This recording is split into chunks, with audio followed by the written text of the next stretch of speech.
요한복음 4장입니다. 113페이지. 요한복음 4장입니다. 요한복음은 워낙 깊은 내용들이 많이 이렇게 그 구절구절마다 포함되어 있어서 우리가 조금 천천히 또 세밀하게 또 이렇게 진행해 갑니다. 4장에서도 아주 놀라운 우리 기독교의 7대 교리 중에 또 한 부분이 아주 깊이 있게 소개가 됩니다. 4장은 사마리아 수가성 여자와의 대화가 소개됩니다. 예수님은 이 여인에게 처음에는 하나님의 선물, 생수를 언급하셨고 마침내 내가 주는 물을 먹는 자는 영원히 목마르지 아니하리니 나의 주는 물은 그 속에서 영생하도록 솟아나는 샘물이 되리라고 말씀하셔서 영생까지 가르쳤습니다. 대화의 상대는 바뀌었지만 요한은 지속적으로 1장부터 영생이란 주제를 이어가고 있습니다. 더 놀라운 것은 여기서 멈추지 않고 이 여인과의 대화는 예배의 처소와 방법에 대한 변론으로 나아갑니다. 이 사마리아 여인과의 이 대화는 굉장히 아주 놀라운 내용들이 담겨 있는데 앞부분에서는 3장에서 언급했던 중생, 거듭남 이러한 내용들을 소개합니다. 영생 이런 부분들이 소개가 됩니다. 후반부 20절 이후부터는 우리 개혁교회의 예배론이라고 하는 규정적 원리라고 하는 성경이 명령하는 예배를 드려야 된다라고 하는 이러한 예배의 원리가 아주 놀랍게 소개가 됩니다. 4장 1절에 예수께서 제자를 삼고 세례를 베푸시는 것이 요한보다 많다 하는 말을 바리새인들이 들은 줄을 주께서 하신지라. 예수께서 친히 세례를 베푸신 것이 아니요 제자들이 세례를 베푼 것이라. 우리가 3장 22절에 보게 되면 세례를 베푸시더라 그러는데 요한도 가까운 애논에서 세례를 베푸니 이렇게 예수님께서 세례를 베푸시더라 이렇게 되어 있는데 4장에서는 2절에 예수께서 친히 세례를 베푸신 건 아니다. 사도들이 베풀었다 이렇게 소개가 됩니다. 우리가 성경을 좀 자세히 볼 필요가 있어요. 예수님이 사도들을 세우고 난 뒤에는 직접적으로 세례를 행하는 이런 많은 일들은 안 하신 것처럼 이렇게 표현이 되어 있습니다. 그래서 주로 세례를 집례한 사역들은 사도들이 감당한 것을 보게 됩니다. 그 사도들은 예수님에게서 세례를 받았을 것으로 추론이 됩니다. 사도들이 예수님께 세례받는 장면은 안 나옵니다. 이렇게 또 건너뛰는 그런 많은 내용들이 있기 때문에 이렇게 예수님이 세례를 베푸시더라라고 3장에는 되어 있지만 4장에서는 예수님이 직접 베푸신 건 아니다. 이렇게 해서 우리가 항상 교리적 해석이 왜 중요하냐면 앞부분에서는 어떤 문맥에서 마치 예수님이 세례를 준 것처럼 이렇게 표현되지만 또 다른 장면에서는 예수님이 직접적으로 세례를 베푼 건 아니다라고 이렇게 말하고 있는 것이에요. 그래서 항상 성경을 전체적으로 모든 성경, 오직 성경도 중요하지만 성경을 골고루 전체를 잘 조화롭게 비교해가면서 읽는 훈련이 아주 중요합니다. 한쪽만 보고 예수님이 세례 줬다고 우겨도 안 되고 또 한쪽만 보고 예수님이 세례 안 줬다라고 막 이렇게 서로 싸우게 되면 둘 다 틀린 것이 되는 겁니다. 자, 이렇게 세례 장면으로 이제 시작이 되면서 여인과의 이제 이 대화 속에 아주 중요한 부분이 4장 14절이 소개가 됩니다. 같이 읽어보도록 합니다. 4장 14절입니다. 시작.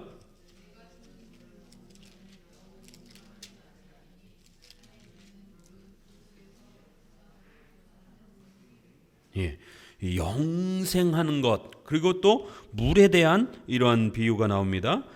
영적인 그러한 이러한 생명을 물에다가 이렇게 비유를 해서 우리 인간의 몸이 물을 꼭 필요로 하는 것처럼 그렇게 우리 영혼의 구원을 마치 물의 이러한 필요처럼 이렇게 성경은 물로다가 그 구원을 많이 비유하는 장면들이 많습니다.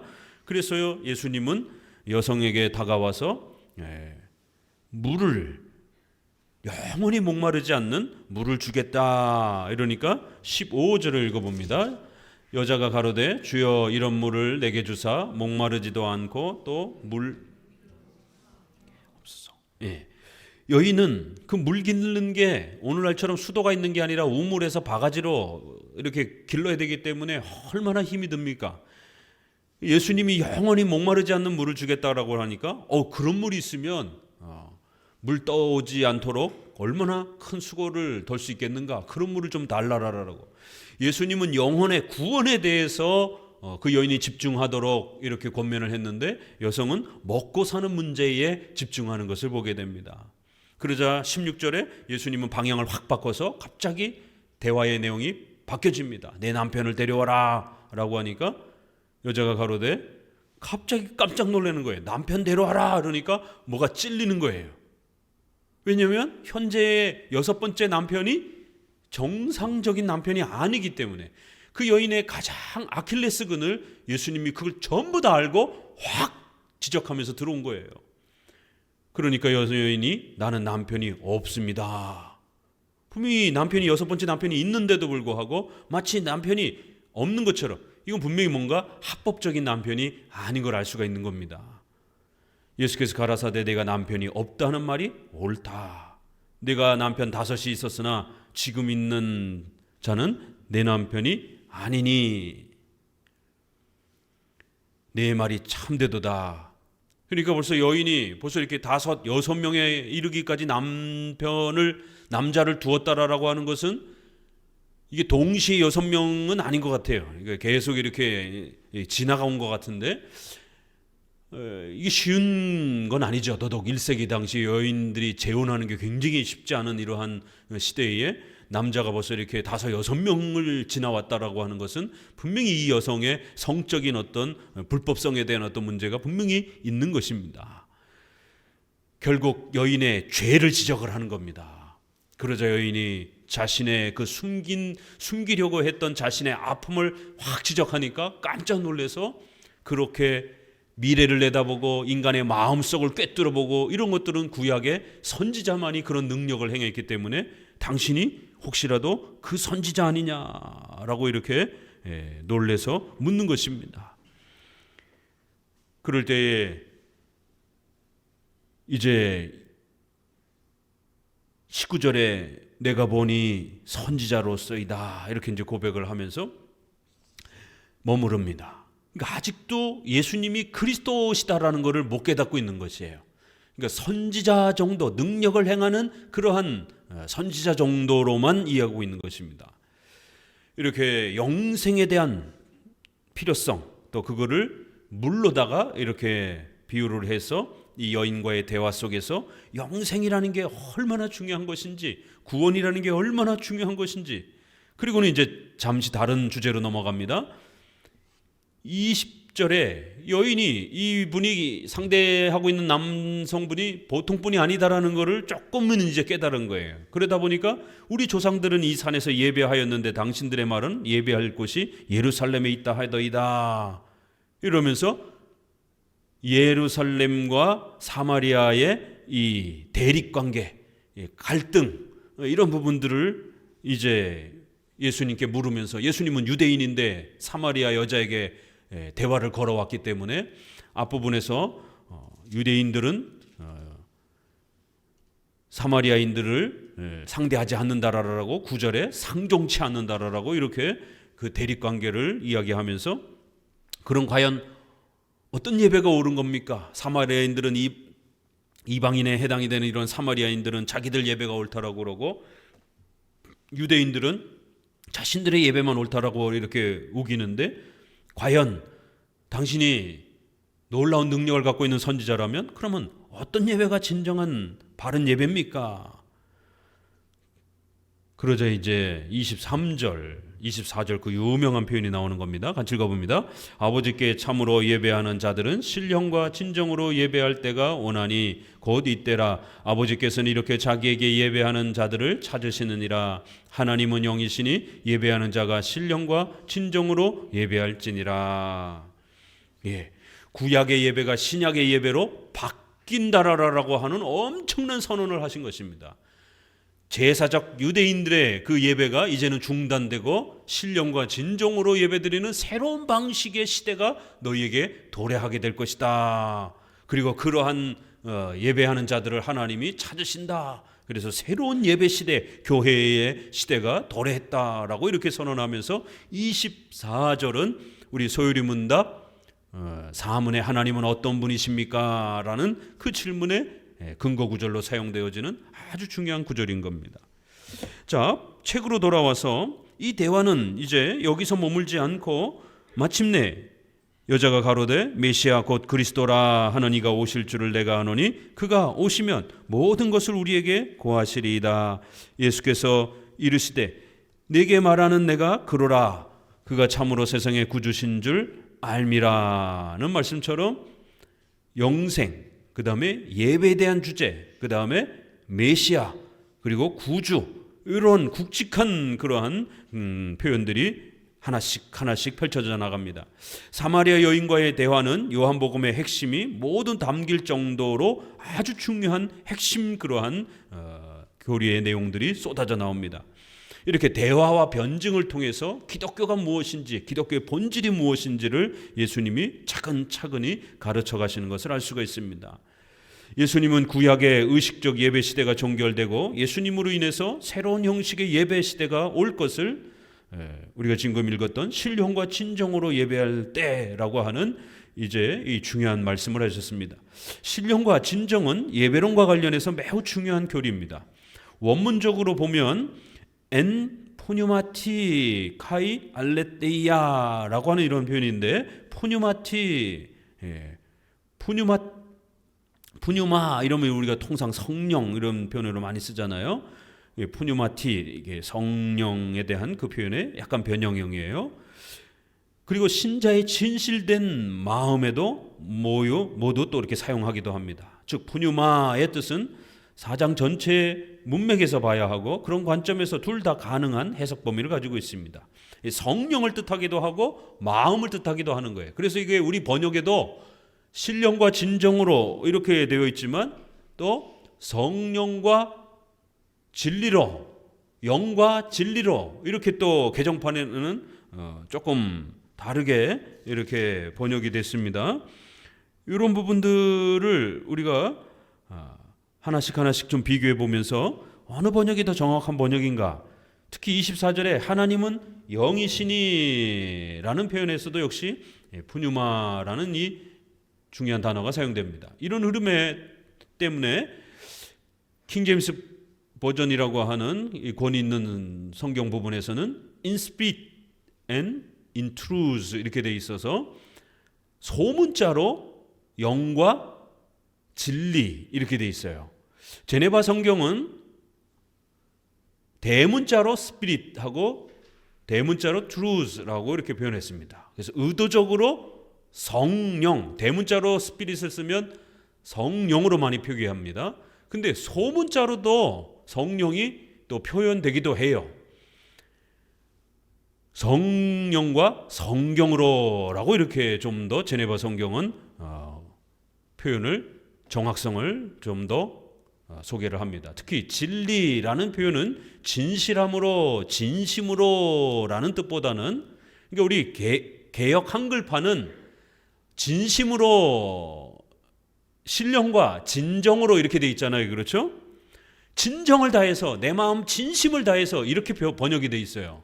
근데 개정판에는 영과 진리로 이렇게 조금 더 잘 번역이 됐어요. 영과 진리로 이렇게 되어 있고 우리 옛 한글판은 신령과 진정으로 이렇게 앞에 신령도 우리 마음을 다해서 뭐 이런 것처럼 이렇게 표현되어 있고 뒤에 진심으로도 우리 마음을 다해서 이런 느낌이 좀 이렇게 좀 강한 표현으로 이렇게 되어 있어요. 그래서 신령과 진정으로 그래서 그 신령도 성령을 뜻하는 이렇게 명확한 표현으로 번역되지 못하고 우리 마음을 뜻하는 우리 마음의 영, 신령함 이렇게 또 진심으로 이런 뜻으로 좀 이렇게 번역이 된 겁니다. 그러나 이거는 성령과 성경으로 예배드려야 된다. 이런 뜻이 강한 겁니다. 그래서 우리가 번역 성경에 어느 번역이 더 훌륭한지도 좀 찾아보셔야 된다는 거예요. 알레the이아는 신약에서 대부분 성경이나 예수님에 대해서 사용하지 인간의 마음에는 잘 사용하지 않습니다. 따라서 이 부분의 번역은 개정판의 영과 진리가 조금 더 좋습니다. 이게 차라리 성령과 진리로 이렇게 했으면 조금 더 좋은 번역이 됐을 텐데, 이 앞에 영도 그냥 영으로 이렇게 해놔가지고 이 영이 사람의 마음의 영을 말하는 건지 성령의 이 부분을 줄여서 영이라고 한 것인지 언뜻 봐서는 좀 이렇게 알 수가 없는 형태로 번역이 되어 있습니다.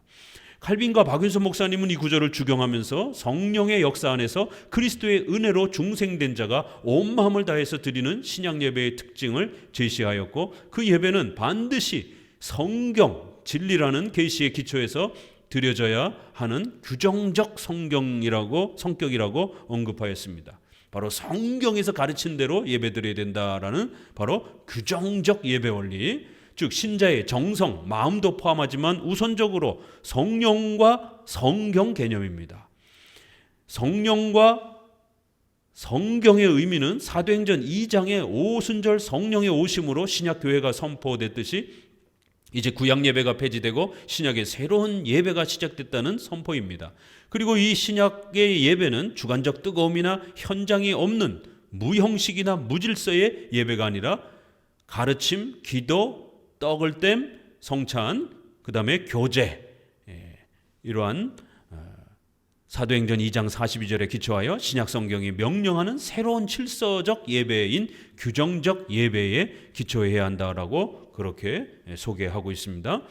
결국 이 구절은 제세례파나 경건주의, 신비주의자들이 주장하듯이 형식적 예배나 현장 예배를 부정하는 표현이 아니라 구약과 신약의 예배 질서의 변화를 강조하는 선언입니다. 근데 우리가 코로나 때 무교회주의, 무현장주의, 이 온라인 예배만 강조하고 현장에 안 와도 된다라고 하는 이런 사이버 처치, 사이버 예배, 이런 무형교회론을 펼칠 때에 그들이 가장 핵심으로 사용했던 구절입니다. 신령과 진정으로 예배드리면 되지, 어디나 자기가 있는 곳에서 마음을 다해서 예배드리면 되지, 이 코로나 시국에 꼭 현장에 가야 되느냐. 주로 진보 계열과 자유주의 계열에서 현장 예배는 한국 교회가 너무 고리타분하게 이렇게 고수해온 것이다. 이런 코로나 시국을 통해서 다시 한번 어떻게 우리가 예배드려야 되는지에 대해서 새로운 패러다임을 한번 고민해보자. 그래서 코로나가 끝나고 난 다음에도 현장 예배로 복귀하지 않고 그냥 사이버 형태의 인터넷 예배 형태로 그렇게 가정교회, 무교회 중심 형태로 그렇게 흘러가고 있습니다. 지금 굉장히 심각합니다. 한국의 이러한 가정교회, 무교회 중심의 형태의 현장, 무현장 중심의 이러한 무교회주의적 교회론이 코로나 사태 이후에 더 엄청나게 퍼지고 있습니다. 그래서 최근에는 아예 현장의 이러한 모임과 어떤 장소와 조직을 완전히 없애버리고 그냥 사이버 교회를 이렇게 모집한다 이렇게 해가지고 거기서 마치 우리가 카톡, 밴드 이런 데서 대화방 나누듯이 그렇게 교제하는 그런 사이버 교회들이 우후죽순처럼 또 나타나고 있습니다. 요한복음 4장에서는 성경이 명령한 예배, 그리고 성령의 도우심으로 드리는 예배, 이것이 규정적 예배라고 하는, 성경이 규정한 예배를 지킨다라고 하는 우리의 가장 소중한 예배론이라는 걸 명심하셔야 됩니다. 결국 경건주의, 신비주의자들, 자유주의자들은 현장의 이러한 예배의 형태를 무시하려고 하는 무교회주의적 성격을 강하게 강조합니다. 반대로 로마 가톨릭은 어때요? 성령의 이러한 도우심과 은혜를 무시하고 오직 외적인 미사와 형식에만 빠져가지고 또 이렇게 극단적 외형주의에 치닫는 이런 모습을 보게 됩니다. 항상 교회 역사 속에 양극단이 형식만 강조하는데 또 내적인 마음의 열정만 강조하는데 이러한 극단들이 있는 것입니다. 성경이 명령한 외적인 형식을 갖추고 또 내적으로는 성령의 도우심을 간절히 요청하면서 그렇게 예배드리는 거예요. 이것이 신약적 새로운 질서의 예배라는 겁니다. 즉 제사 중심의 구약 예배가 예수님의 중보 사역 완성과 성령의 오심으로 새로운 영적 질서와 예배로 전환됐다는 선언입니다. 따라서 신령으로 예배는 성령의 역사로 예수님을 영접한 중생된 신자들의 영적 본질을 강조하는 표현이며, 진정으로는 새로운 신약 질서의 예배 규정을 언급하는 표현입니다. 그리고 신약 예배는 안식일이 아닌 주일 예배로, 제사장이 아닌 목사의 집례로, 할례와 유월절이 아닌 세례와 성찬으로, 예루살렘 한 곳이 아닌 모든 지역의 장소에서 예배하는 간략하고 보편적 예배 질서의 형식을 말합니다. 예배의 어마어마한 선언이 예수님이 이렇게 아주 놀랍도록 선언해 주셨습니다. 자, 우리가 4장 이제 또 후반부에는 왕의 신하의 아들을 고치는 장면이 소개가 됩니다. 이 4장 54절을 보게 되면 끝에 이것은 예수님께서 유대 갈릴리에 오신 후에 행하신 두 번째 표적이다. 그래서 가나안 그 포도주 사건과 또 왕의 또 이러한 신하의 아들을 고치는 표적 사건이 기적 사건으로서 두 번째 또 이렇게 소개되는 요한복음의 또 그러한 내용이라는 것이. 그런데 이제 이 내용과 함께 더불어 소개되는 예수님의 책망 부분이 아주 주목을 끕니다. 이 부분에서는 요한복음이 중요하게 취급하는 핵심 교리가 하나 더 언급됩니다. 그것은 성경 말씀을 배우는 성경신앙입니다. 예수님께서 가라사대 너희는 표적과 기사를 보지 못하면 도무지 믿지 아니하리라는 말씀에서 보듯이 예수님은 백성들이 기적과 신비 체험을 요구하는 것에 대해서 책망하시면서 오직 말씀을 믿어야 할 것을 당부하셨습니다. 이런 신비 체험과 뜨거운 신앙 경험의 요구는 성경과 교리를 싫어하는 오늘날 한국 교회의 모습과도 비슷합니다. 이 성경 신앙에 대한 강조는 예수의 말씀을 인하여 믿는 자가 더욱 많아졌다. 이 요한복음은 이렇게 끝나고는 거예요. 의도적으로 이렇게 끝을 내는 겁니다. 말씀 때문에, 기적 때문에 많은 사람들이 믿었다가 아니라 뭐예요? 말씀 때문에, 예수님이 가르쳐 주시는 그 말씀 때문에 많은 사람들이 믿게 되었다라고 이렇게 결론을 내립니다. 요한복음 14장 이후 이런 내용은 더욱 뚜렷하게 나타날 겁니다. 요한은 기독교의 영생은 하나님께서 보내신 예수님을 믿는 것이며, 예수님을 믿는 것은 예수님의 말씀을 믿는 것으로 설명을 이어갑니다. 이것은 로마서 10장 17절 같이 한번 읽어봅니다. 그러므로 믿음은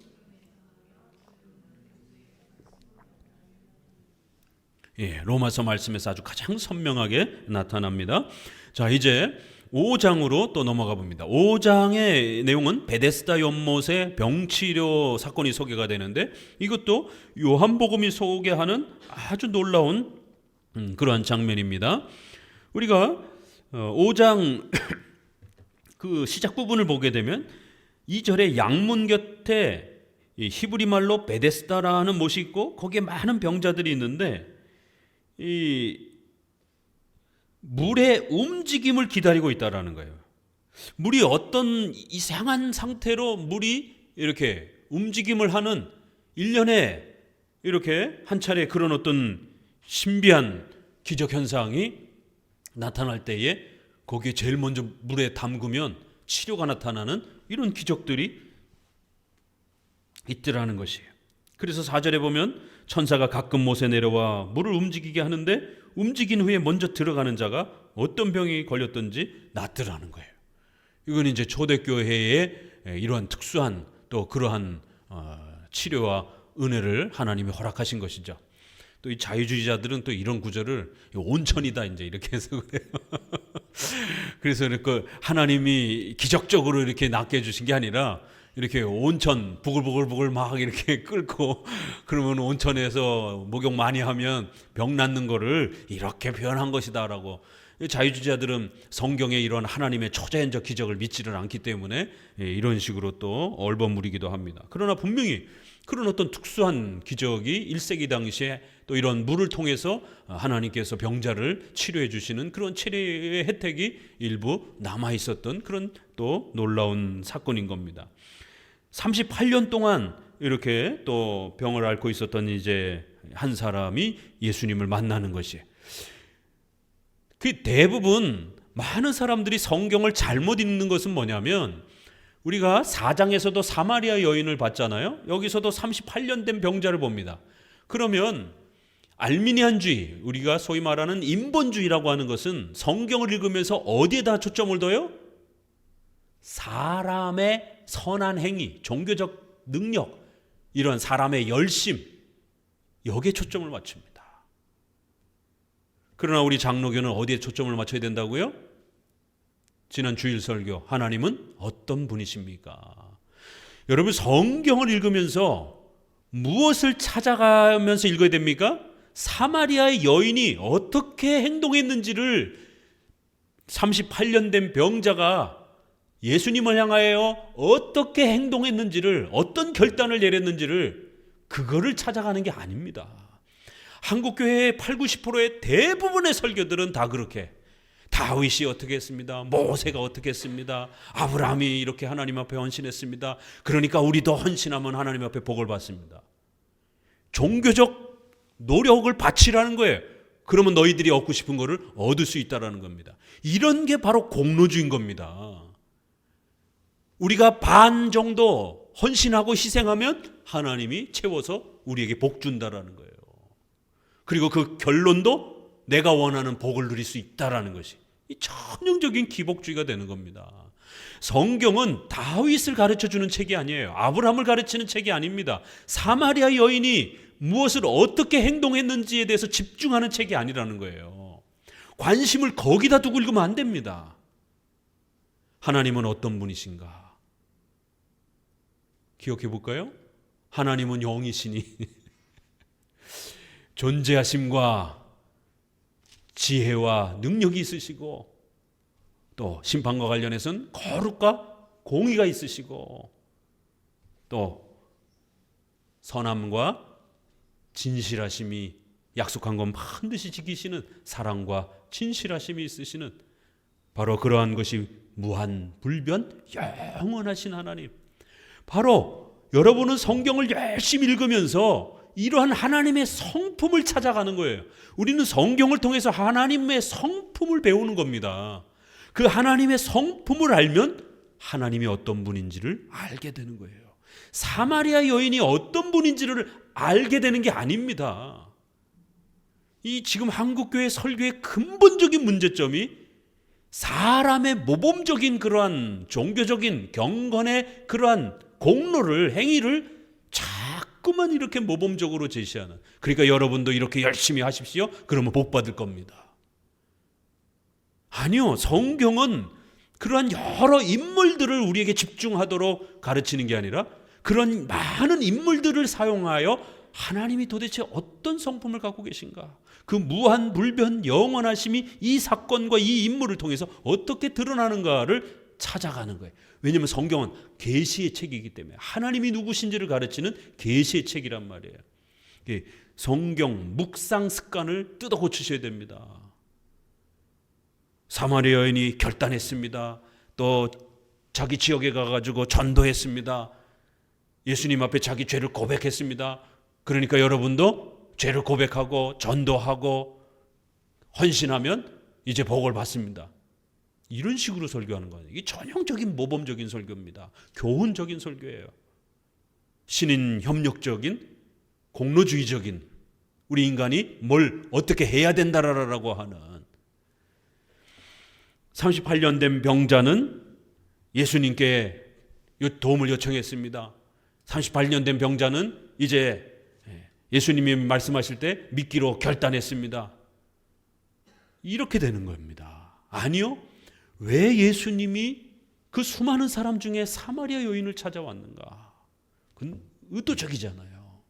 유대인과 사마리아인, 그 원수처럼 지내고 있던, 유대인과 이방인의 그 원수처럼 지내고 있었던, 그래서 서로의 예배가 옳다라고 옥신각신 싸우면서 그렇게 아주 원수처럼 지내고 있던 사람들이 이제 새로운 시대에 돌입하여 이방인과 유대인이 하나의 교회로 참여하게 되는, 그리고 구약의 예배가 중단되고 신약의 예배가 새롭게 펼쳐지는 그런 시대가 돌입할 것이다라고 하는, 그러한 첫 열매로 사마리아의 여인을 구원으로 초대하는, 의도적으로 그 대상을 사마리아 여인으로 택하여 새로운 신약 시대의 예배의 변화, 이방인들이 참여할 수 있는 이러한 예배의 파격적 변화의 시대가 도래할 것이라는 것을 펼쳐나가는 겁니다.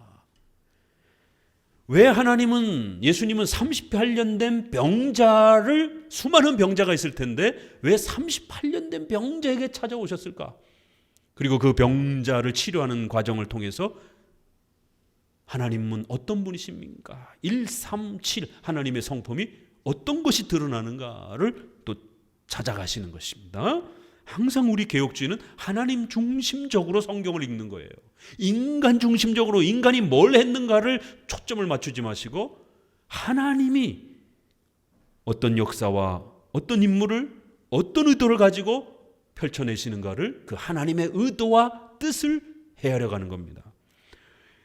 이렇게 5장에서도 완전히 무능력한, 자기 힘으로는 아무것도 할 수 없는 이러한 병자를 의도적으로 접근하셔서 내가 낫고자 하느냐라고 이렇게 접근하셨고, 그 병자의 어떤 믿음과 결단에 대한 부분은 설명이 없어요.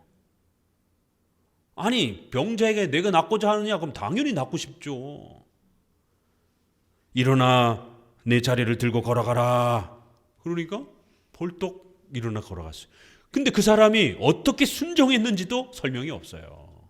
이 사람이 어떤 결단과 의지를 가지고 예수님의 말씀에 순종했는지 관심이 없습니다. 요한복음은. 그리고 뒤에 보니까 도대체 너 왜 안식일 날 일을 하느냐? 네 잠자리를 들고 일어서서 가는 것 자체도 일이다. 노동을 한 것이다. 라고 바리새인들이 따지기 시작하니까 나 어떤 사람이 그렇게 가라고 해서 간 건데 그 자기를 고쳐주신 분이 누군지도 몰라요. 결국 이 사건은 안식일 논쟁을 일으키기 위한 예수님의 의도적인, 바리새인들을 책망하기 위한 의도적인 그러한 사건이라는 겁니다. 그래서 요한복음도 이 병자가 어떤 존재인지, 병자가 어떤 결단을 하면서 예수님께로 나왔는지에 대해서는 다 삭제하고 이 사건이 안식일 날 벌어졌다라는 거예요. 이날은 안식일이니 유대인들이 병 나은 사람에게 이르되 안식일인데 내가 자리를 들고 가는 것이 옳지 않다, 이렇게 따지기 시작하면서 결국 안식일 논쟁이 벌어지는 것입니다.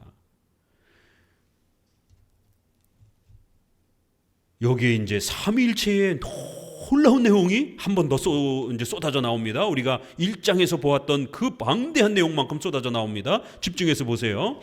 38년 동안 병을 앓은 환자를 예수님께서 안식일에 치료해 주셨습니다. 이 치료는 그러므로 안식일에 이런 일을 행한다 하여 유대인들이 예수님을 핍박하게 된지라는 말씀과 같이 안식일에 행해졌기에 유대인들이 예수님을 본격적으로 비판하는 첫 기회가 됐습니다. 하지만 예수님은 안식일 논쟁을 같이 읽어봅니다. 요한복음 5장 17절 시작. 예수께서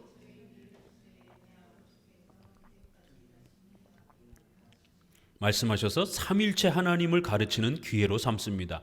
이와 같은 안식일 논쟁의 추가 설명은 요한만이 가르치는 내용입니다. 이 논쟁의 깊이는 유대인들의 비판적인 말인, 또 읽어봅니다. 하나님을 자기의 친아버지라 하여 자기를 하나님과 동등으로 삼으심이로라는 표현에서 더욱 선명합니다. 예수님은 성부와 성자의 동등성에 대한 논의로 이 논쟁을 이끌고 계십니다. 우리가 세 복음서에서도 안식일 논쟁이 많이 나오죠. 근데 거기에서는 결론이 어떻게 나냐면 마태복음 12장 8절에 인자가 안식일의 주인이다 라고 하는 형태로 끝납니다. 구약의 이러한 안식일, 율법의 의미를 곡해하지 말고 올바르게 이해하는 게 무엇인지, 제사를 원치 않고 자비를 원한다라는 마태복음 12장에 있는 이러한 아주 파격적인 이러한 그 표현, 그래서 구약의 율법이 어떻게 적용되어야만이 옳은지에 대해서, 그리고 그거를 펼쳐가시는 주인이신 예수님을 강조하는 이런 쪽으로 초점을 맞춰갑니다. 그런데 똑같은 안식일 논쟁인데 요한복음에서는 예수님의 신성에다 관심을 두다 보니까 주로 삼위일체를 소개하는 그러한 내용으로 끌고 갑니다. 지금 우리가 읽었던 요한복음 5장 17절에 아버지께서 일하시니 나도 일한다. 엄청난 파격적 표현입니다. 그래서 바리새인들은 예수님을 죽이려 하는 거예요. 왜냐하면 안식일을 범하는 건 둘째치고 하나님을, 성부 하나님을 친아버지라고 부르면서 자기를 하나님과 동등하게 여기면서 그렇게 표현했기 때문에 신성 모독죄로 예수님을 공격을 한 겁니다. 그러나 성부와 성자가 동등하다라는 걸 알 수가 있습니다. 요한복음 1장에서 그 창조의 작업 속에 아버지와 함께 계셨다 이렇게 말하잖아요. 그리고 그 모든 창조 때에 그리스도로 말미암아 창조가 이루어졌다라고 이렇게 그 창조에서 성부와 성자가 함께 하신 것을 소개합니다. 여기에 중보사역에서도 아버지께서 일하시니 나도 일한다라는 거예요. 성부와 동등한 그런 위치에서 그 모든 역사를 이루어 가신다라는 거예요. 조금 더 읽어보면은요, 예수님은 성부와 성자의 신성의 동일 본질을 가르치기 위해서 아들이 아버지의 하시는 일을 보지 않고는 아무것도 스스로 할 수 없나니 아버지께서 행하시는 그것을 아들도 그와 같이 행하느니라. 5장 19절 굉장히 어려운 구절입니다. 왜 그렇죠? 이단들이 이제 이 구절 때문에 봐라 여기 보니까 예수님이 아무 일도 못한다, 성부가 더 큰 것처럼 이렇게 표현하지 않느냐. 그러니까 예수님은 피조물이라는 거예요. 종속론을 주장한 겁니다. 그러나 이것은 어떤 의도 때문에 이렇게 말씀하신 것이지 이미 17절에서도 동등하다라고 말씀하셨고 이 19절에서도 아들도 그와 같이 일한다, 이 뒷구절을 보게 되면 동등하게 일하시는 것이지 예수님이 부하가 돼가지고 이렇게 일하는 방식은 아닌 거예요. 그러나 앞부분의 구절은 좀 더 다른 의도가 있는 그런 차원임을 알 수가 있습니다. 왜냐하면 뒷문장이 아버지와 동등하게 일한다. 그렇지만 아들이 아버지의 하시는 일을 보지 않고는 아무것도 스스로 할 수 없나니. 그러니까 이 말은 아버지와 아들이 분리됨이 없이 혼자서만 일하지 않고 항상 같이 일한다는 뜻인 거예요. 아버지가 창조의 계획을 알고 계시고 계획하시는 만큼 성자도 그만큼 충분히 그렇게 서로 상호 조화롭게 알고 계신 것이지 아버지만 알고 아들은 모르고 이런 방식이 아니라는 거예요. 그러니까 이거를 예수님은 아무것도 모른다 이런 식으로 읽으면 안 된다라는 겁니다. 아무것도 스스로 할 수 없다라는 것은 함께 해야 하기 때문에 그렇다라는 거예요. 혼자서 하지 않으신다라는 뜻이라는 겁니다. 성부와 반드시 같이 하신다라는 거예요. 그래서 바로 뒷구절에서는 아버지께서 행하시는 그 일을 아들도 똑같이 동등하게 그렇게 신적 권능을 가지고 일한다라는 겁니다. 자, 다시 복습합니다. 삼위일체에서 이단은 두 개입니다. 삼신을 주장하는 것은 바로 표가 나니까 교회 역사 속에서 그런 이단은 좀 많진 않아요. 주로 한 하나님을 주장하는 데서 이단들이 많이 발생이 된 겁니다. 성부만 지나치게 강조하면 어떤 일이 벌어져요? 유대주의에 빠지는 거죠. 그러다 보니까 이 유대주의에 빠진 사람들은 예수님을 인정하지 않는 거예요. 그래서 예수님을 피조물로 보고 예수님의 신성을 인정하지 않는 이런 종속론 이단들이 유대주의의 그 문화 속에서 자꾸만 발생이 되는 겁니다. 종속론 이단. 예수님이 성부에게 종속됐다라는 거예요. 낮은 존재라는 거예요. 성경에 이렇게 자신을 낮게 표현하는 표현들이 많지 않느냐. 그러니까 이런 단어와 문장만 따로 떼어가지고 그것만 집중하는 거예요. 그래서 종속론을 주장을 합니다. 그러나 또 반대의 또 다른 또 이단은 양태론. 모양만 이렇게 바뀌는 것처럼 성경에 약간 그런 비슷한 표현이 있긴 있어요.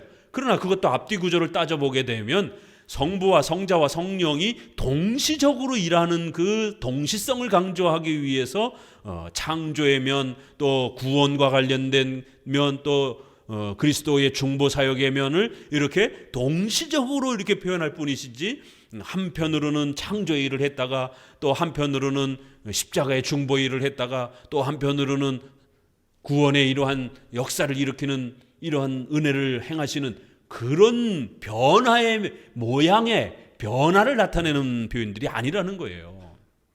성부의 창조와 작정의 사역과 그리스도의 십자가에 죽으시는 중보의 사역과 성령께서 우리를 중생케 하고 거듭나게 하시는 구원의 그러한 역사를 일으키는 삼위 하나님의 동시적인 사역을 강조하다 보니까 세 면이 있는 것처럼 이렇게 보여지는 것이지, 삼위가 존재하지 않는 것처럼 이렇게 성부, 성자, 성령을 무시하고 그저 하나님이 세 방면으로 일하는 것처럼 이렇게 양태론으로 주장하면 큰일 납니다. 종속론 이단, 양태론 이단 꼭 구별해 놓으셔야 됩니다. 삼위일체와 관련해서는 꼭 첫 번째 동일본질이라는, 동일본체 한 하나님을 말할 때, 삼위를 말할 때는 구별성, 삼위가 다른 분이라는 거. 두 번째, 다른 분이라고 자꾸 말하다 보면 높고 낮음이 잘못하면 생길 수 있어요. 그래서 동등성을 꼭 확보해야 됩니다. 그렇지만 성경에서는 아버지가 높으시다, 크시다, 이런 질서적 차이 정도에서의 종속적 표현을 쓴다라는 거예요. 계급적 차이가 아니라 질서적 차이에서 아버지가 첫째고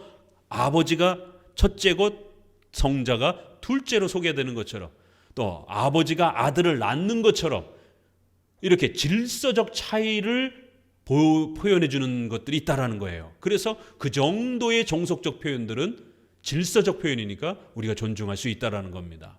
자, 구별성, 동등성, 차이, 질서성, 요 세 가지 삼위를 말할 때는 요 세 가지를 잘 표현하셔야 됩니다. 그리고 마지막에는 외부적 사역과 관련해서는 성부는 창조와 작정과 예정과 관련해서 고유한 사역으로, 예수님은 십자가에 죽으시는 중보 사역과 관련된 그러한 고유 사역으로, 또 성령께서는 우리를 중생케 하시고 우리를 도와주시고 동행하시면서 위로하시는 그러한 보혜사로서의 또 그러한 은혜를, 이렇게 구원의 역사를 베푸시는 방식에 있어서 각각의 위격이 서로 구별된 일들을 하신다라는 거예요.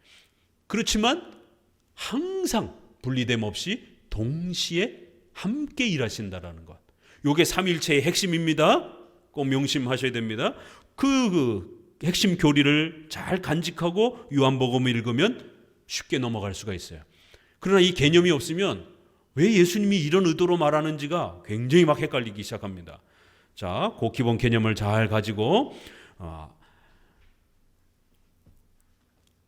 위에서 아무것도 스스로 할 수 없다라는 표현은 예수님이 능력이 없다, 아버지가 시키는 일만 한다, 이런 종속적 표현이 아니라 아버지가 아들 모르게 혼자 일하시지 않는다라는 거, 반드시 서로 동시적으로 함께 일하신다라고 하는 것을 강조하기 위한 그러한 오히려 위격의 동등한 사역을 표현하는 표현이라는 겁니다. 이어지는 아버지께서 아들을 사랑하사 자기의 행하시는 것을 다 아들에게 보이시고, 이것도 보시면 아버지께서 행하는 모든 일들을 다 아들에게 보이시고, 여기서도 성부와 성자의 사역은 어느 쪽이 더 크고 작은 것이 아니라 모든 일이 서로 공유되는 동등함을 가진다라고 소개를 합니다. 5장 43절 한번 추가적으로 읽어볼까요? 43절, 나는, 여기도 보니까 나는 내 아버지의 이름으로 왔다, 이런 표현. 굉장히 독특한 표현이잖아요. 그렇죠? 아버지의 이름으로 왔다라는 거예요. 그럼 이건 종속적 표현이 아니라 대등한 그러한 아버지의 이름을 대신하는 자로서 그렇게 너희에게 아버지의 그 모든 그러한 성부가 원하시는 그 모든 것들을 너희에게 드러내 줄 수 있는 그러한 자로서, 대신할 수 있는 자로서 그렇게 그분의 뜻을 받들어 왔다라고 이렇게 대등한 이런 표현으로 또 표현을 합니다.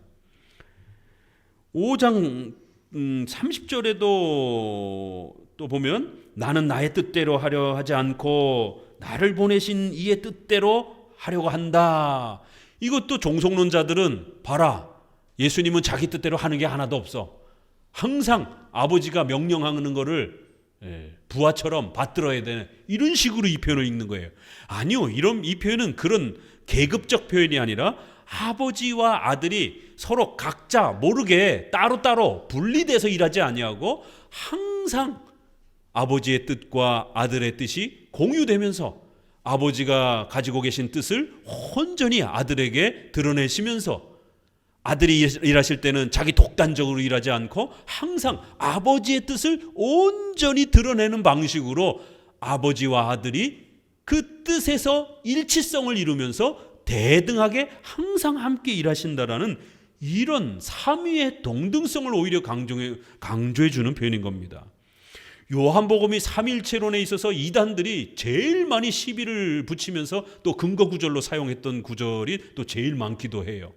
약간 이렇게 보면 또 이렇게 보여지기도 하는 그런 구절들이 많기 때문에 더더욱 신중하게 읽어 가셔야 됩니다. 이 성부와 성자의 동등한 위격적 관계는 결국 이는 모든 사람으로 아버지를 공경하는 것 같이, 여기도 보세요, 아버지를 공경하는 것 같이 아들을 공경하려 함이라. 아버지와 아들을 똑같이 공경하게 하기 위함이다. 참 표현이 놀랍죠. 동등성을, 그러면서도 성부와 성자는 다른 분이다라고 또 이렇게 말하잖아요. 그렇죠? 삼일체는 이렇게 배우셔야 되는 거예요. 삼일체는 우리가 수학적으로 배울 수는 없습니다. 이건 논리적으로도 설명되는 게 아니기 때문에 성경에서 이렇게 설명을 한 거예요. 예수님이 삼일체를 이렇게 스스로 설명하시기 때문에 우린 그걸 쫓아갈 수밖에 없는 겁니다. 아, 성부와 성자는 분명히 아버지이시고 아들이신 거예요. 각각 다른 분이에요. 그렇지만 그 신성의 권능에 있어서는 동일 본질, 동등하신 거예요. 신성의 권능에 있어서. 그래서 항상 함께 일하시고 함께 영광을 받으시는 것이에요. 22절에도 비슷한 또 표현이, 아버지께서 심판을 다 아들에게 맡기셨다. 이제 이런 표현도 더불어서 아들에게 다 맡겼다. 이런 표현. 신앙과 예배의 동등성으로 이렇게 공경을 받고 예배를 받으시는 그러한 표현으로 나아갑니다.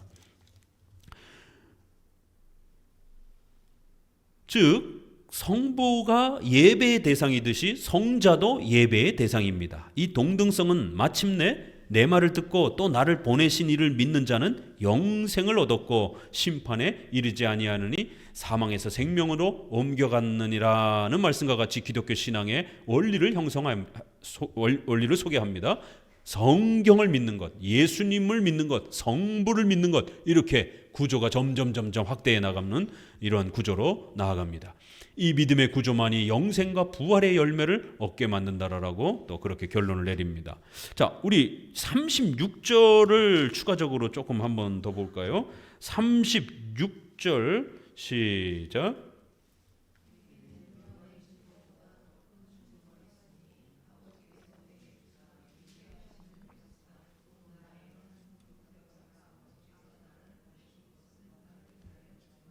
예, 여기도 보니까 아버지께서 아들을 보내셨다 이런 표현이 나오죠. 우리가 성령을 보내신다 이런 표현도 나오는데, 때로는 아들을 낳았다라고 하는 이런 삼일체의 존재와 관련돼서 중요한 표현, 하나님의 아들, 독생자, 하나님이 낳았다, 성부가 낳았다 이런 표현을 쓰는데, 특별히 사역과 관련해서는 조금 더 넓게 표현해서 성령에게 표현하신 것처럼 아들을 중보 사역을 감당하도록 보내셨다, 위임하셨다, 맡기셨다, 이렇게도 표현할 수 있다라는 거예요. 나를 보내신, 그래서 아버지가 아들을 보내셨다, 맡기셨다, 위탁하셨다 이런 표현이 나옵니다. 37절 또 읽어봅니다. 시작. 예, 여기도 나를 보내신 아버지께서 38절 시작.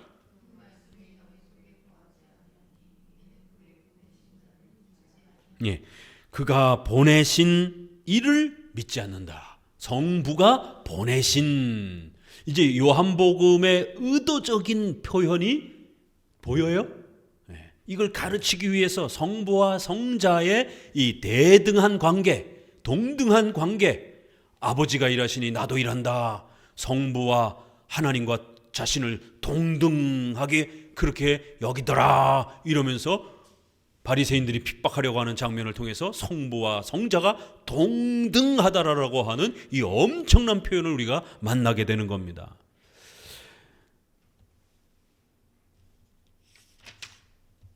오 장 이제 후반부는 예수님께서 메시아여 그리스도임을 증명하는 네 가지 증언들을 소개하는데요. 세례 요한의 증언, 예수님께서 행하시는 역사, 아버지의 증언, 성경, 모세의 증언, 이렇게 네 개가 소개가 됩니다. 이제 5장 후반부에 이 네 개의 증언 중 마지막 성경의 증언은 매우 중요합니다. 앞부분에서 믿음의 구조를 성경으로부터 시작하는 성경 신앙을 언급했는데 후반부에서 다시 한번 오직 성경의 중요성을 추가적으로 설명합니다. 예수님은 너희가 성경에서 영생을 얻는 줄 생각하고 성경을 상고하거니와 이 성경이 곧 내게 대하여 증거하는 것이로라. 그러나 너희가 영생을 얻기 위하여 내게로 오기를 원하지 아니하는도다 라고 말씀하셔서 신앙은 오직 성경으로부터 시작됨을 가르쳤습니다. 이 5장 37절에도 아주 중요한 표현이 나오죠. 너희가 아무 때에도 그 음성을 듣지 못하였고 형상을 보지 못하였다. 하나님의 형상을 절대로 볼 수 없는 겁니다. 하나님을 보거나 만질 수 없습니다. 오직 성경을 상고하라는 거예요. 성경을 묵상하라는 거예요. 그러면 하나님을 우리가 배울 수 있다라는 겁니다. 5장 25절에도 듣는 것 이렇게 표현합니다. 죽은 자들이 그 음성을 듣는다 이렇게 표현하고 5장 28절에도 무덤에 있는 자들이 때가 되면 그 음성을 듣는다 이렇게 표현하는 거예요. 여기도 영적으로 죽어있는 자들이 이제 어떻게 신앙의 과정으로 나온다고요? 성령께서 그들을 중생 거듭나게 하면 그들은 말씀을 듣는 이러한 다음 단계로 이어지게 된다라는 거예요. 죽은 자들, 무덤에 있는 자들, 그런 자들을 성령으로 난 자, 중생케 하는 거예요. 그러면 그들이 복음을 들을 때에 듣게 되는 거예요. 말씀을 듣는 겁니다. 신비체험과 이런 거를 하는 게 아닙니다. 말씀을 상고한다라는 것, 성경을 연구한다라는 것.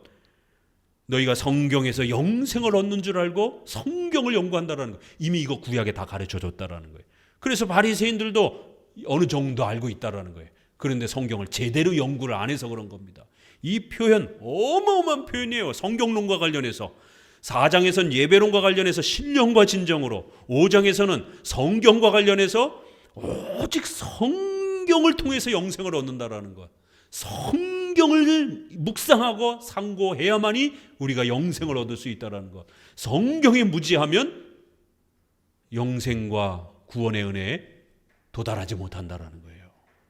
성경에 무지하면 예수님을 믿고 난 이후에라도 또 성화의 이 풍요로움들을 누리지 못한다라는 겁니다. 반드시 성경을 올바르게 해석하고 읽어가는 데에 몸부림치셔야 됩니다.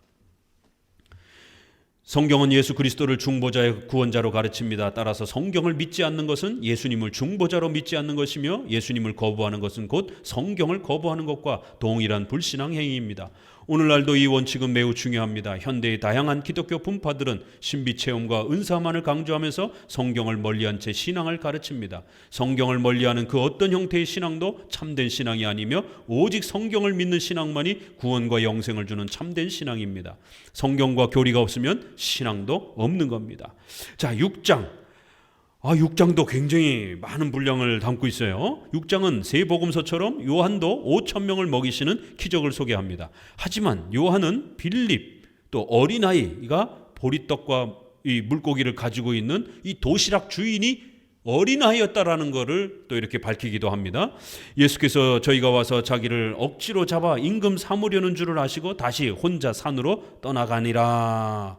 이렇게 결국 많은 사람들은 이 오병이어를 기적을 체험하고 나서 예수님에게 기적을 더 보여달라고 덤벼듭니다. 그러자 예수님은 도망가시는 거예요. 오늘날 한국 기독교가 기적을 자꾸만 사람들에게 보여주려고 이런 데 초점이 맞춰져 있는 거예요. 신비주의, 경건주의. 그러나 정작 예수님은 사람들이 기적에 집중하니까 어때요? 도망가시는 거예요. 왜요? 기적이 본질이 아니기 때문에. 말씀을 깨닫고 말씀을 사모하는 곳으로 나와야 영생으로 나아갈 수 있는 것이지, 기적 체험은 그냥 잠깐 놀라다가 마는 겁니다. 이렇게 5천 명의 그 배경을 이야기하고 신속히 이 5천 명의 이 사건의 의미가 무엇인지를 설명해 갑니다. 너희가 나를 찾는 것은 표적을 본 까닭이 아니요 떡을 먹고 배부른 까닭이다. 육신의 그러한 기복주의에만 빠져가지고 그런 것만 쫓아가는 거예요. 배가 부르니까 배부르기 위해서 예수님을 찾는 거예요. 질병 때문에, 돈 때문에, 성공 때문에, 사업 잘 되기 때문에, 이런 거를 위해서 예수님을 찾는 거예요. 이건 기독교가 아닙니다. 기복주의입니다. 이거는 번영신앙입니다. 이거는 물질신앙이에요. 그래서 예수님이 아주 호되게 책망하면서 이제 백성들은 메시아의 등장을 영토적, 물질적, 세속적으로 이해하고 있고 그걸 계속해서 책망받는 걸 봅니다. 요한은 5천 명 식사 사건을 이용하여 메시아의 중보 사역은 물질적인 것이 아니라 영생을 주시는 영적 사역임을 변론합니다. 21절부터까지의 방대한 이 대화 변론은 성찬을 설명하는 아주 중요한 신학적 의미로 개혁주의자들은 이해했습니다. 이처럼 요한복음은 성찬 제정의 역사적 사실보다 성찬의 신학적 의미를 해설하는 형태를 취합니다. 이 대화의 변론은 우선 영생을 잘못 오해한 백성들이 우리가 어떻게 하여야 하나님의 일을 하오리까라는 묻는 질문으로 시작합니다. 백성들은 영생을 얻기 위해서 인간이 무엇을 해야 하는 것처럼 인간의 행위에다가 초점을 맞춘 거예요. 공로주의, 선행주의에 접근했습니다. 하지만 예수님은 같이 읽어봅니다. 하나님의 보내신 자를 오직 믿음을 강조하면서 어떤 존재가 되어야 된다라고 강조하는 거예요. 너희가 무엇을 해야 되느냐를 강조한 게 아니라 뭐예요? 너희는 어떤 존재가 되어야 된다라는 거예요. 예수님을 믿는 존재가 되어야 되지 너네가 뭘 하느냐 이게 중요한 게 아니다라는 거예요. 그리고 그 믿음의 대상은 내가 곧 생명의 떡이니 내게 오는 자는 결코 줄이지 아니할 터요 나를 믿는 자는 영원히 목마르지 않는다라고 말씀하시면서 예수님 자신을 믿는 것이 바로 영생이다라고 아주 이제 6장까지 왔는데 아주 선명하게 드러나죠. 그렇죠? 요한은 예수님이 참떡, 하나님의 떡, 생명의 떡임을 거듭 강조합니다. 앞부분에서는 물 비유가 많이 나왔어요. 그렇죠? 3장에서도 물과 성령으로 이런 표현도 그렇고 물과 관련돼서 소개를 많이 했는데 이번에는 떡, 음식과 관련해서 소개를 합니다. 특히 나는 생명의 떡이라는 표현은 7개의 나는 뭐뭐다라는 용법 중에 첫 번째로 소개되는 문장입니다. 요한은 내 아버지의 뜻은 아들을 보고 믿는 자마다 영생을 얻는 이것이니 마지막 날에 내가 이를 다시 살리리라는 이 말씀을 언급하여 예수님을 믿어야만 영생을 얻을 수 있고 이 방법만이 하나님께서 정하신 유일한 구원의 길임을 밝힙니다. 또한 이 구원은 인간의 공로가 아니라 오직 하나님의 선택과 예정에 기초한 은혜임을 다음과 같이 강조합니다. 아버지께서 내게 주시는 자는 다 내게로 올 것이요 내게 오는 자는 내가 결코 내어 쫓지 않는다. 나를 보내신 이의 뜻은 내게 주신 자 중 하나도 잃어버리지 아니하고 마지막 날에 다시 살린다. 나를 보내신 아버지께서 이끌지 아니하면 아무도 내게 올 수 없다. 아버지께 듣고 배운 사람마다 내게 온다. 그러자 46절에 좀 특이합니다. 같이 한번 또 46절을 읽어봅니다. 시작.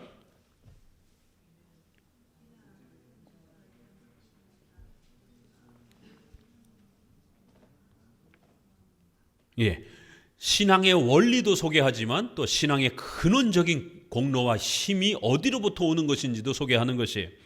아버지를, 하나님을 보고 만지면서 신앙하는 게 아니에요. 그런데 오늘날 현대교회는 하나님을 자꾸 보고 만지려고 그러잖아요.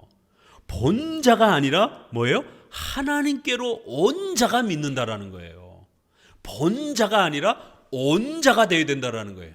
이거 예정과 선택을 말하는 겁니다. 하나님께로부터 택함 받은 자들이 결국 믿는다라는 거예요. 하나님을 보고 만지는 게 아니라 하나님께로부터 온 자들, 이런 표현을 하는 겁니다. 그들이 아버지께 듣고 배운다라는 거예요. 요한복음은 로마서와 달리 예정, 선택, 제한 속죄, 불강력적 은혜 등을 다르게 말합니다. 뜻, 주다, 하나도 잃지 않는다, 이끌다, 배운 사람, 이런 표현을 소개합니다. 아버지께서 이끌지 아니하면 아무도 예수님께로 올 수 없다라는 거예요.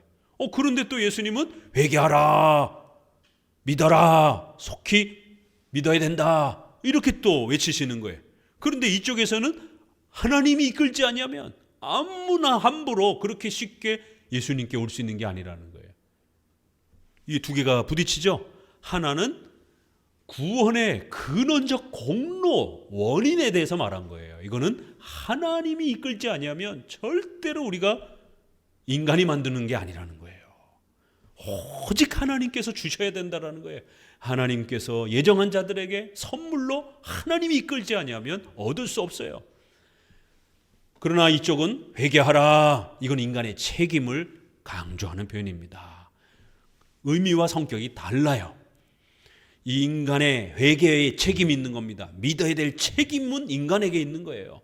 그래서 속히 결단하고 회개해야 될 책임이 있는 겁니다. 이렇게 책임을 강조하는 표현과 그 구원의 책임을 강조하는 표현과 구원의 공로와 근거와 능력을 표현하는 것은 구별해서 이해를 해야 되는 겁니다. 이렇게 요한복음은 아주 놀라운 내 것이다, 하나님이 주신다, 이런 표현들을 통해서 선택과 예정을 강조합니다. 요한은 예수님을 생명의 떡, 하늘로서 내려오는 떡으로 거듭 강조하여 마침내 나는 하늘로서 내려온 산떡이니 사람이 이 떡을 먹으면 영생하리라, 나의 줄 떡은 곧 세상의 생명을 위한 내 살이로라는 가장 중요한 표현을 제시하였습니다.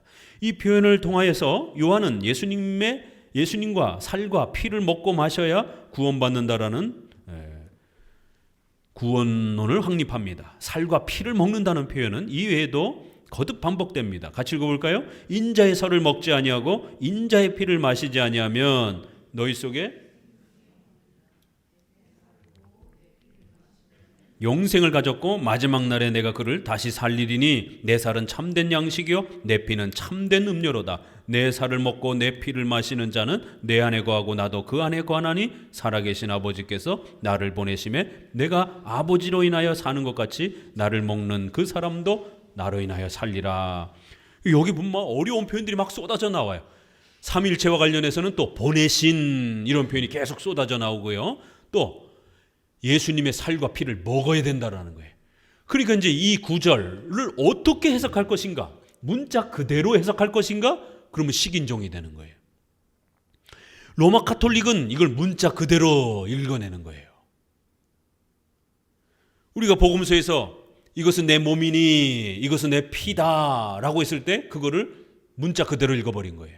그러나 우리 개혁주의는 이것은 내 몸을 상징하는 것이다, 이것은 내 피를 상징하는 것이다 라는 의미로 우리는 읽어냅니다.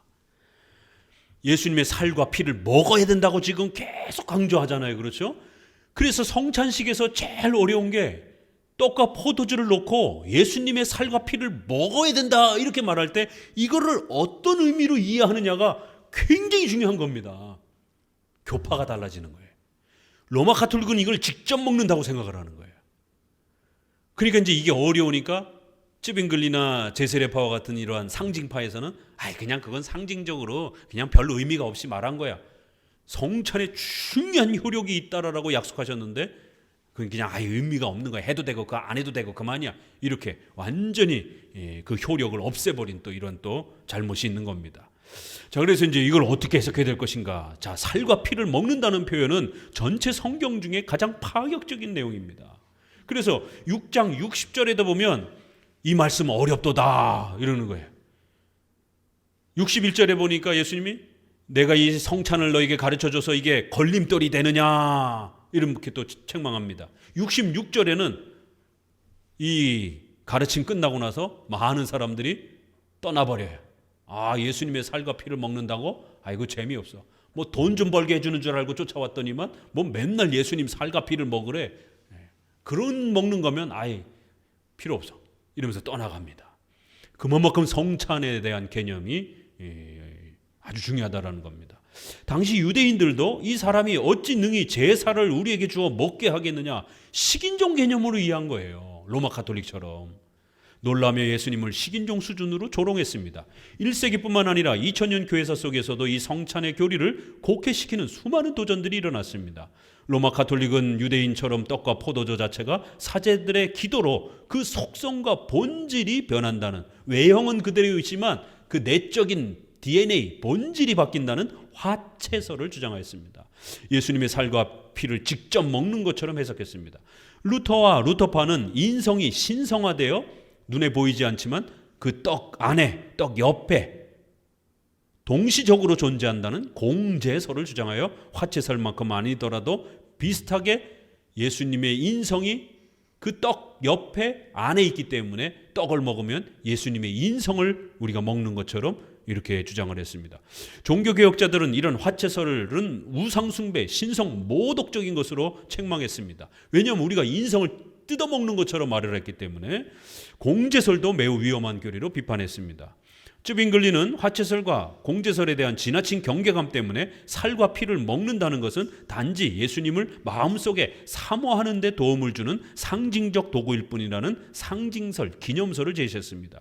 이 상징설은 요한복음 6장의 위대한 약속을 파괴하고 축소하는 심각한 부족한 교리입니다. 왜냐하면 6장에서는 살과 피를 먹는 자는 영생의 은혜를 실제적으로 참여하고 누린다라고 약속하고 있기 때문입니다. 즉 내용과 실체가 없는 헛된 그러한 기념, 이런 의미의 상징이 아니라 효력이 있는 위대한 약속을 제시하고 있는 겁니다. 따라서 칼빈은 6장의 의미를 가장 바르게 이해할 수 있는 성찬 개념은 영적 임재설이라고 주장했습니다. 영적 임재설은 떡과 포도주는 그건 상징적 도구입니다. 그러나 성경 말씀대로 성례전을 바르게 시행하면 그게 뭐예요? 믿음으로 참여하셔야 되는 거예요. 또 성령의 도우심을 간절히 의지하면서 성경이 규정한 대로 우리가 성찬에 참여하면 바로 예수님과 연합하여 교제를 나누는 풍성한 은혜가 실제적으로 이루어진다는 거예요.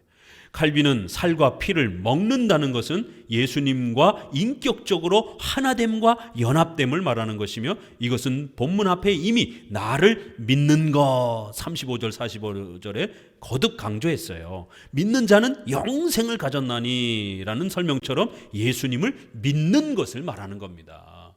앞뒤로 나를 믿어라 이 말이 굉장히 많이 나와요. 그리고 나서는 그 예수님을 믿는다라는 게 뭔지를 조금 더 비유적으로 가르친 겁니다. 마치 우리가 몸을 건강하게 만들기 위해서 떡과 포도주를 먹는 것처럼 예수님을 먹어야 된다라는 거예요.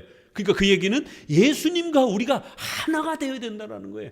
예수님을 믿음으로 우리가 예수님과 하나가 되어야 된다라는 것을 강조한 건데, 이걸 잘못 이해해가지고 예수님을 뜯어먹는 것처럼 이런 식으로 적용을 해버린 거예요. 그래서 문맥의 이런 흐름이 그렇게 중요하다는 겁니다. 세 복음서는 베드로의 신앙 고백을 별도로 다루지만 요한복음은 바로 이 성찬에 대한 논증의 결론으로서 이렇게 소개합니다. 같이 읽어봅니다. 시몬 베드로가 대답하여 주여 영생의 말씀이 계심에 우리가 네게로 가오리까. 우리가 주는 그리스도시요 하나님의 아들이십니다라는 표현이 이 성찬에 대한 고백으로 요한복음을 소개해요. 예수님을 하나님의 아들이시며 가장 거룩하신 메시아여 중보자인 그리스도임을 믿는 것이 영생입니다. 성찬은 바로 구원의 은혜를 성도들이 잊지 않고 더욱 감사하게 하며 성장하게 하도록 그리스도와의 연합의 은혜를 더욱 풍성히 공급하는 은혜의 수단입니다. 이 은혜는 오직 바르게 신앙 고백한 유형교회 성도들에게만 주어집니다. 그래서 요한은 결론적으로 내 아버지께서 오게 하여 주지 아니하시면 누구든지 내게 올 수 없다는 예정론과 불가항력적 은혜를 연결해서 해서 끝을 맺고 있습니다. 자, 7장 초막절이 가까워지자 예루살렘으로 이동하시는 장면을 소개합니다. 이 부분에서는 가족들조차도 예수님을 메시아로 알아보지 못하는 연약함을 언급합니다. 성령으로 거듭나지 않으면 인간의 힘으로는 절대로 예수님을 구주로 영접할 수 없습니다. 예수님께서는 인간의 협력을 의존하지 않고 내 때는 아직 이르지 아니하였거니와 라는 말씀처럼 오직 홀로 이 구원의 사역을 감당하셨습니다. 예루살렘에 도착하자 지난번 안식일에 베데스다의 병자를 치료한 사건을 핑계로 유대인들은 예수님을 공격합니다. 요한은 이 사건을 추가적으로 설명하면서 삼위일체의 사역을 변론하는 기회로 삼았습니다. 여기서도 삼위일체에 집중을 해요. 예수님은 혼자서 일하시는 것이 아니라 내 교훈은 내 것이 아니요 나를 보내신 이의 것이다.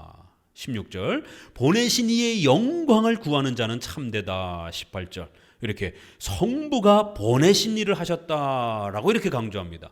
이 보내심과 보냄을 받은 이것은 5장에서 언급했던 성부와 성자의 동등성을 이렇게 표현하는 아주 중요한 표현입니다.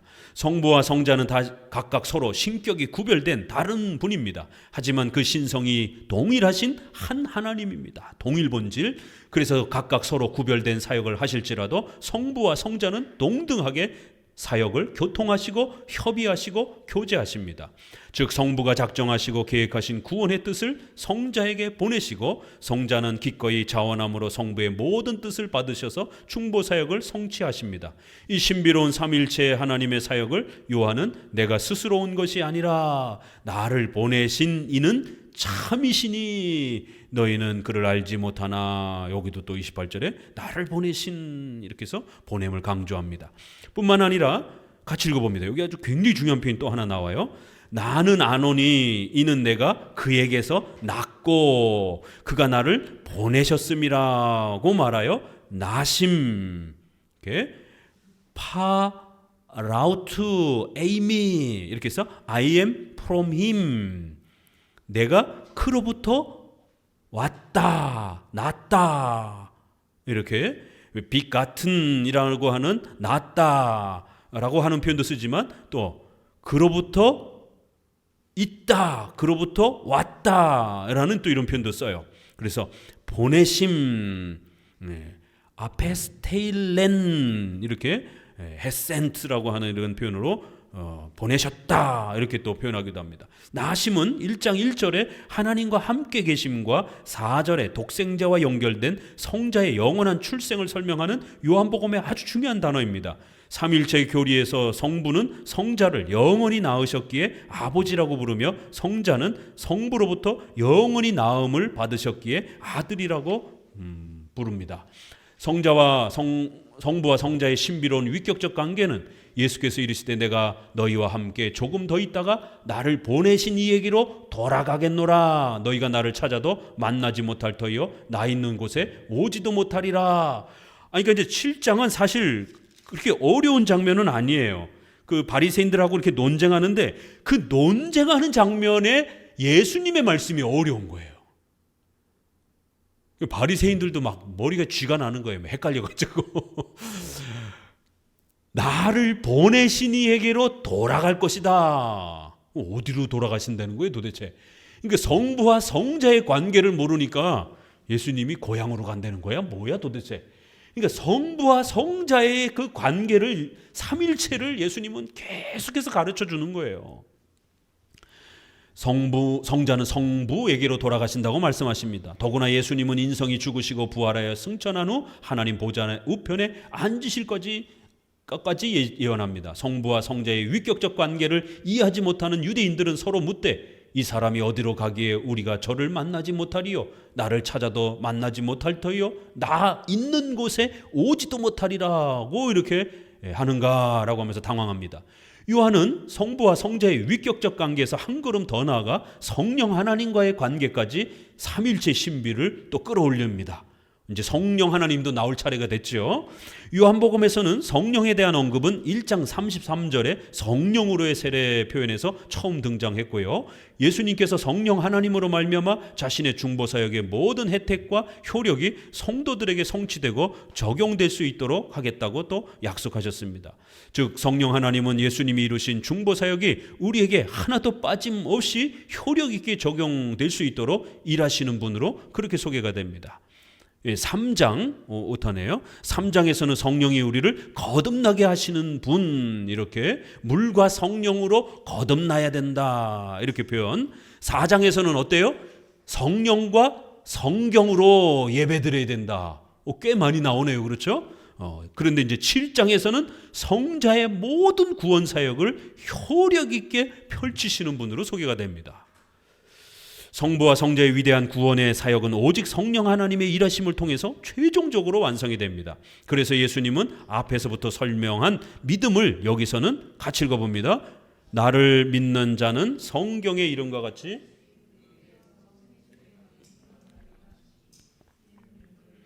성령을 가리켜 말씀하신 것이라.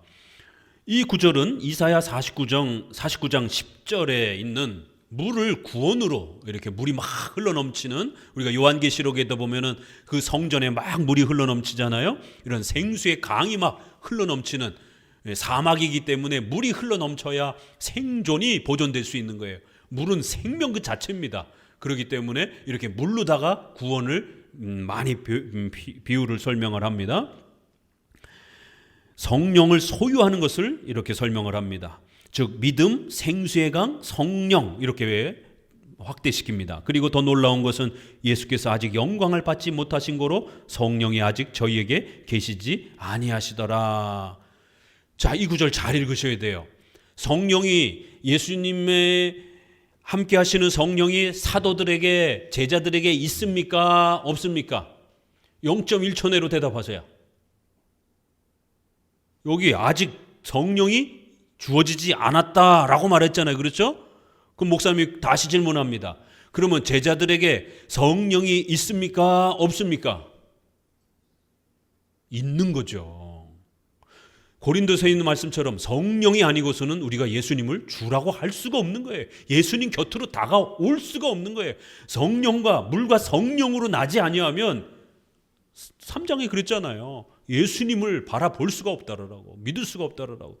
아니 그런데 왜 여기서는 그러면 제자들이 성령을 못 받은 것처럼 얘기하는가? 이렇게 성경은 이렇게 전체를 읽어야 되는 거예요. 분명히 성령을 갖고 있는데 왜 못 받은 것처럼 또 예수님은 이 부분에서는 이렇게 얘기하는가? 이건 다른 의도로 말씀하신 거예요.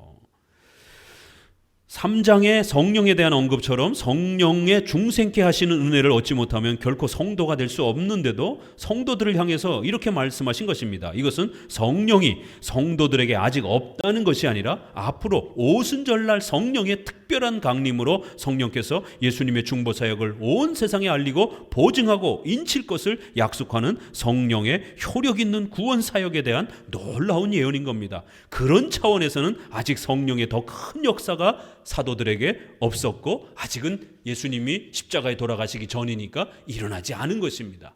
이렇게 성령을 더 받아야 된다라고 하는 이 내용을 말씀하신 것이지, 이 구절을 신비주의자들이 어떻게 사용하겠어요?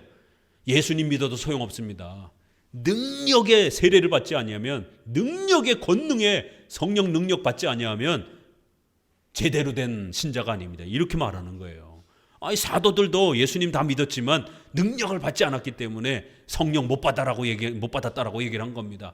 제대로 된 진짜 성령을 받는 거는 물 세례를 받는 게 아니라 이렇게 능력 세례, 은사 체험, 부흥 체험, 신비 체험, 이런 강력한 성령의 그러한 역사를 받는 게 진짜입니다. 이렇게 말을 하는 거예요. 참 구절 하나를 어떻게 보느냐에 따라 신비주의로 전락해 버리는 겁니다. 그러면 물세례 받은 성도들은 여전히 구원 못 받은 자가 되는 겁니다. 이런 신비 체험을 경험하지 못한 사람들은 여전히 구원 못 받은 자가 돼버리는 거예요. 자, 오늘 이렇게 아주 중요한 내용, 너무 방대한 내용이고 너무 아주 핵심적인 내용들이 앞부분에 좀 많이 비중이 있어서 천천히 좀 진행을 했습니다.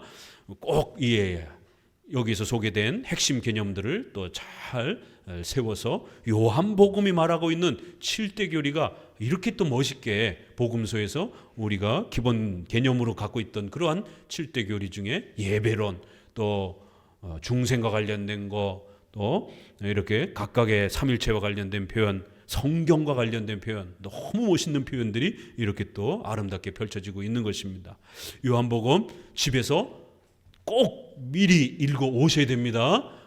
그래야 더 맛있게 성경을 상고하고 더 깊이 또 깨달아갈 수 있습니다. 기도합니다.